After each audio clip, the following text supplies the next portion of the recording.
ఈరోజు నెల్లూరు జిల్లాకు సంబంధించి ఇక్కడికి వచ్చిన జెడ్పీటీసీలు, ఎంపీపీలు, మున్సిపల్ చైర్పర్సన్లు, డెప్యూటీలు, ఇంకా కాన్స్టిట్యున్సీకి సంబంధించిన ముఖ్యమైన నాయకులు. ప్రజల్లో వ్యతిరేకత 6 నెలలకే ఈ స్థాయిలో ప్రజల్లో వ్యతిరేకత ఉన్న ప్రభుత్వం బహుశా నాకు తెలిసి దేశ చరిత్రలో ఏది ఉండదు, ఒక ఈ ప్రభుత్వంలో తప్ప. ఆ స్థాయిలో ప్రభుత్వ వ్యతిరేకత అన్నది అప్పుడే ప్రజల్లో చర్చనీయాంశంగా మారింది. మొట్టమొదటిసారిగా ఈ స్థాయి నుంచి కాదు, ఈ స్థాయిలో కనిపిస్తుంది ప్రజల్లో ప్రభుత్వం మీద వ్యతిరేకత. ఒకవైపున ఎన్నికలప్పుడు తానిచ్చిన మాటలేమిటి, ఎన్నికలప్పుడు వాళ్ళు చెప్పిన మేనిఫెస్టో ఏమిటి, ఎన్నికలప్పుడు వాళ్ళు చెప్పిన వాగ్దానాలు ఏమిటి, చివరికి దాదాపుగా 8 నెలలు కావస్తూ ఉంది. ఈ 8 నెలల్లో వాళ్ళు చేసింది ఏమిటి అన్నది ఒక్కసారి గమనించినట్లయితే ప్రతి ఇంట్లో కూడా ఇదే చర్చ జరుగుతూ ఉంది. గతంలో వచ్చే పథకాలు ఏవి కూడా అమలు కావడంలా.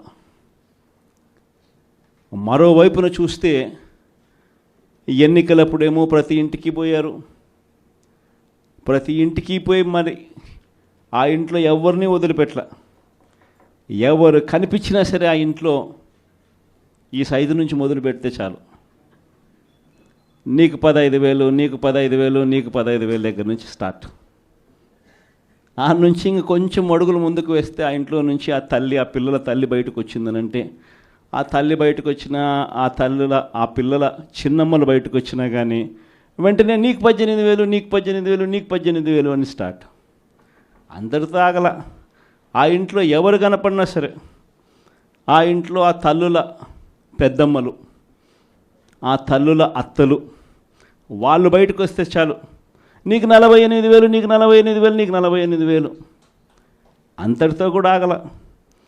ఆ ఇంట్లో నుంచి ఒక 20 ఏళ్ళ పిల్లోడు అలా నడుచుకుంటూ బయటకు వస్తూ కనిపిస్తే చాలు, నీకు కూడా 36,000, 36,000, 36,000 అన్న మొదలుపెట్టారు.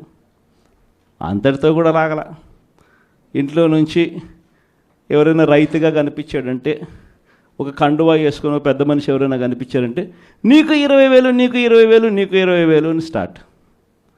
ఇలా ఇంట్లో ఎవరు కనపడినా, ఏ సైజులో కనపడినా, ఈ సైజు నుంచి ఈ సైజు దాకా ఎవరు కనపడినా కూడా ఇంట్లో 15,000 నుంచి మొదలు పెడితే 48,000 దాకా ప్రతి ఒక్కరికి నీకు నీకు నీకు నీకు అని చెప్పుకుంటూ వచ్చారు. కానీ ఆ రోజు మనం అబద్ధాలు చెప్పాల. బహుశా ఎన్నికకి వెళ్ళి మళ్ళీ ఇది జరుగుతుంది అని తెలిసి బహుశా మళ్ళీ ఆ రోజుకి మళ్ళీ వెళ్ళి ఈ రోజైనా ఆ రోజు మాదిరిగా భావించి మళ్ళీ చెప్తారా అని అంటే బహుశా మనం అది కూడా ఎప్పుడు చెప్పమేము. ఎందుకనంటే రాజకీయాలలో ఉన్నప్పుడు క్యారెక్టరు, క్రెడిబిలిటీ, ఈ రెండిటికి చాలా విలువ ఉంది. క్యారెక్టరు, క్రెడిబిలిటీ అనేది ఎలాంటివి అని అంటే, ఒక మనిషి ఒక లీడర్గా మనం ఒక మాట చెప్పినప్పుడు అదొక కార్యకర్తకు కావచ్చు, లేకపోతే ఒక మనిషికి కావచ్చు, లేదా ఒక ఇంటికి కావచ్చు, ఒక వ్యక్తికి కావచ్చు. మనం ఒక మాట చెప్పినప్పుడు ఆ మాట నమ్ముతారు, ఆ తర్వాత చూస్తారు. ఆ తర్వాత అది జరగనప్పుడు ఆ తర్వాత ఆ మనిషికి విలువ పోతుంది. క్యారెక్టర్, క్రెడిబిలిటీ అనేది అంత స్ట్రాంగ్ పదాలు. అందుకే మనం అబద్ధాలు చెప్పలేకపోయాం. అందుకే మనం ఆ రోజు మేనిఫెస్టో గురించి మనం ఇదే మాదిరిగా రిలీజ్ చేసేటప్పుడు ఒక పెద్ద ప్రజెంటేషన్ ఈ మాదిరిగానే ఇచ్చా. ఇది మన పథకాలు, ఇవి మనం చేస్తూ ఉన్న పథకాలు, దేశంలో కాదు రాష్ట్రంలో ఎప్పుడు చూడని విధంగా మొట్టమొదటిసారిగా ఒక మేనిఫెస్టో అన్నది ఒకటి చెప్పి, మనం రాకమునుపు చరిత్రలో ఎప్పుడు జరగల. మనం రాకమునుపు ఏ రాజకీయ నాయకుడైనా కూడా మేనిఫెస్టో అంటే ఎన్నికలప్పుడు ఇంతలా పుస్తకం చెప్పేవాళ్ళు, ఎన్నికలు అయిపోయిన తర్వాత దాన్ని చెత్తపుట్టలో పడేసేవాళ్ళు. మొట్టమొదటిసారిగా ఎన్నికలలో మేనిఫెస్టో అన్న పదానికి అర్థం చెప్పింది ఎప్పుడైనా జరిగింది అని అంటే అది ఒక్క వైఎస్ఆర్సీపీ ప్రభుత్వంలో మాత్రమే అని గర్వంగా చెప్పగలుగు. అంత గొప్పగా దేశంలో ఎప్పుడు జరగని విధంగా బడ్జెట్ ప్రవేశపెట్టేటప్పుడే సంక్షేమ క్యాలెండర్ కూడా రిలీజ్ చేస్తూ ఏ నెలలో ఏ పథకం మనం అమలు చేస్తామో ముందే చెప్పి ఆ పథకాన్ని తూచా తప్పకుండా ఆ నెలలో నేరుగా బటన్ నొక్కి నా అక్క చెల్లెమ్మల ముఖాలలో సంతోషాన్ని చూడాలని చెప్పి తాపత్రయపడిన ప్రభుత్వం దేశ చరిత్రలో ఏదైనా ఉంది అని అంటే అది ఒక్క వైఎస్ఆర్సీపీ ప్రభుత్వం మాత్రమే అని చెప్పగలుగుతాం. నిజంగా అదే విషయాలన్నీ కూడా చెప్పి చూపించాం. ఇది రాష్ట్ర బడ్జెటు, ఈ మాదిరిగా మనం చేసుకుంటూ పోతా ఉంటే మనకి ఇంత ఖర్చు అవుతూ ఉంది. చంద్రబాబు నాయుడు గారు చెప్తా ఉన్నట్టు ఇవన్నీ చెప్తా ఉన్నాడు, సూపర్ 6 అని సూపర్ 7 అని. ఆయన చెప్పిన పథకాలన్నీ అమలు చేయాలి అని అంటే 1,72,000 కోట్లు కావాలి. ఇది అయ్యే పనులు కాదు, ఆయన చెప్తా ఉండేవి అబద్ధాలు, మోసాలు అని చెప్పి ఇదే మాటలు నేను చెప్పా. ఇదే మాటలే నేను చెప్పా. ఎన్నికలప్పుడు బహుశా ప్రతి సభలో కూడా ఇదే చెప్పా. చంద్రబాబు నాయుడు నమ్మడము అని అంటే చంద్రముఖిని నిద్ర లేపడమే అని చెప్పా. చంద్రబాబు నాయుడు నమ్మడము అని అంటే పులి నోట్లో తలకాయ పెట్టడమే అని కూడా చెప్పిన. ఈరోజు ఆ రోజు నేను అన్న మాటలు, ఆ రోజు సభల్లో నేను అన్న మాటలు ఈరోజు ప్లే చేసి చూస్తే, ఈరోజు ఆ వీడియో క్లిప్పింగ్లన్నీ మళ్ళీ వింటే జగన్ ఎంత కరెక్ట్గా చెప్పినాడబ్బా అని చెప్పి ఈరోజు ఎవరైనా అనుకునే పరిస్థితి. ఈరోజు ప్రతి ఇంట్లో పరిస్థితి ఏమిటి అని అంటే, ఇంతకుముందు మనం పథకాలన్నీ ఇచ్చేటివన్నీ ఇస్తూ ఉంటాం.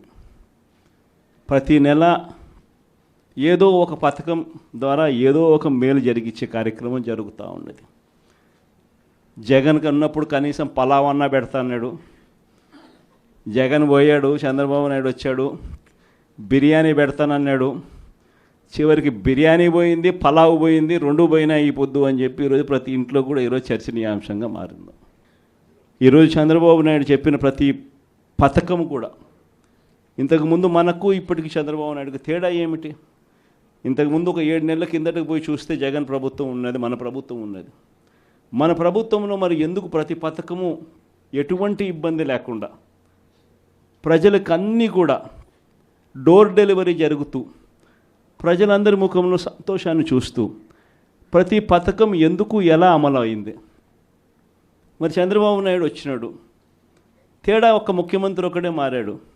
మరి ఎందుకు చంద్రబాబు నాయుడు చేయలేకపోతా ఉన్నాడు?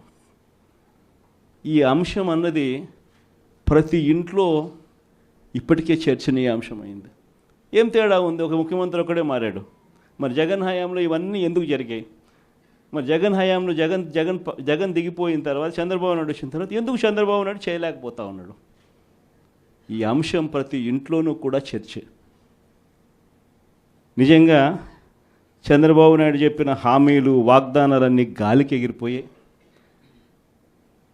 మరోవైపున చూస్తే ప్రతి ఇంట్లో ఈరోజు చర్చ ఏమిటంటే, 8 నెలలు అయిపోయింది, సంక్రాంతి వచ్చేసింది, జగనే ఉండి ఉంటే, అదే వైఎస్ఆర్సీపీ ప్రభుత్వమే ఉండింటే ఏప్రిల్ మాసంలోనే వసతి దీవెన వచ్చేది, డ్వాక్రా అక్క చెల్లెమ్మలకు 0 వడ్డీ ఏప్రిల్ నెలలోనే వచ్చేది, మే నెల వచ్చేసరికి జగనన్న విద్యా దీవెన వచ్చేది, రైతులకు ఉచిత పంటల బీమా వచ్చేది, రైతులకు రైతు భరోసా వచ్చేది, మత్స్యకార భరోసా వచ్చేది, డీజిల్ మీద సబ్సిడీ కూడా ఇచ్చే కార్యక్రమం జరిగేది.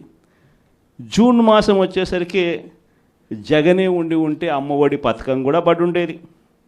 జూలై మాసం వచ్చేసరికి వైఎస్ఆర్సీపీ ప్రభుత్వమే ఉంటే వాహనమిత్ర పథకం పడి ఉండేది, కాపు నేస్తం వచ్చి ఉండేది, చిరు వ్యాపారులకు జగనన్న తోడు పథకం కూడా పడి ఉండేది.